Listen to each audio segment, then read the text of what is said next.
Kehebohan media asing atas bantuan khilafah ke Hindia Belanda.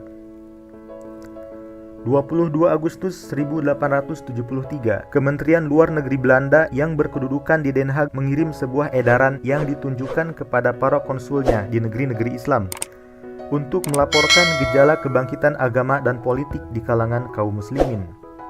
Wajar saja jika pemerintah Belanda merasa was-was, karena saat itu kekuasaan yang dianggap paling tinggi di seluruh dunia Islam, yaitu Khilafah Utsmaniyah, sedang melancarkan seruan politik pan-Islamisme, baik untuk muslim yang ada dalam teritorialnya maupun yang berada di bawah penjajahan Eropa.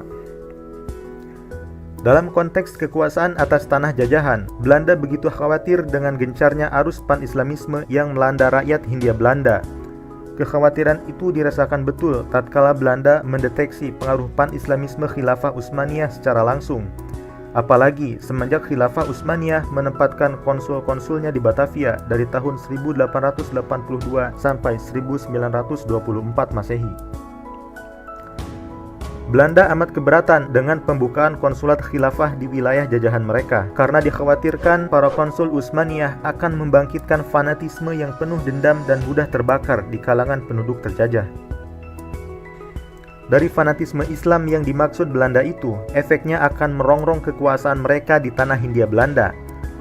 Christian Snouck-Hurgronje yang hidup pada tahun 1857 sampai 1936 Masehi membeberkan potensi pan-Islamisme untuk menumbangkan kekuasaan Belanda. Meskipun pan-Islamisme belum tersusun rapi, tetapi di negeri-negeri Islam di bawah kekuasaan Eropa, ia sering merintangi perkembangan biasa hubungan bersahabat antara si penjajah dengan yang dijajah. Mengandalkan diri pada adanya rasa ketidakpuasan di segala bidang, dengan diam-diam ia beraksi sebagai unsur pengganggu, tanpa adanya harapan bahwa perpecahan yang ditimbulkan atau diperbesar bisa menghasilkan perbaikan bagi mereka. Efek pan-Islamisme Khilafah Utsmaniyah kepada muslim di Hindia Belanda benar-benar berpengaruh untuk menggerakkan emosi dan pikiran mereka untuk melawan kekuasaan kolonial.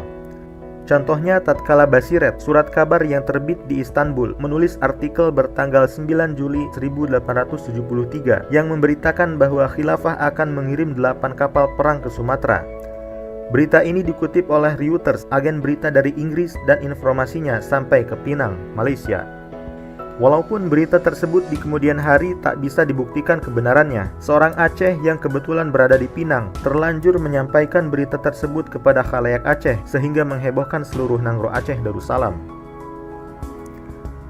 Pengaruh Khilafah Utsmaniyah di Aceh ketika masa perang melawan Belanda tahun 1873 sampai 1903 begitu kuat.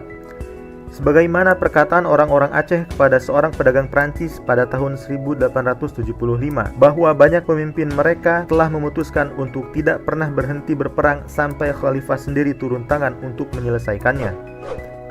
Sentimen keterikatan dan harapan akan bantuan dari Khilafah Utsmaniyah bahkan meluas hampir ke seluruh kawasan di Hindia Timur, sebagaimana yang dipaparkan oleh Goksoy. Tidak hanya rakyat Aceh, tetapi sebagian besar rakyat di kawasan percaya bahwa Utsmani akan turut mengintervensi. Ketika Snouck-Hurgronje, penasihat urusan pribumi yang bekerja untuk pemerintah kolonial, ditugaskan untuk menginvestigasi pemicu perang di Jawa dan Singapura, dia mendapati bahkan di Jawa banyak pemimpin religius dan sekular yang bersimpati kepada Aceh. Meskipun dia sendiri tidak serius memikirkan intervensi Utsmani, dia mendapati sebuah keyakinan yang tersebar luas di Jawa, begitupun di Singapura, bahwa Khilafah Utsmani memiliki hak dan kekuatan untuk mengintervensi jika berkehendak, karena Aceh berada di bawah perlindungannya.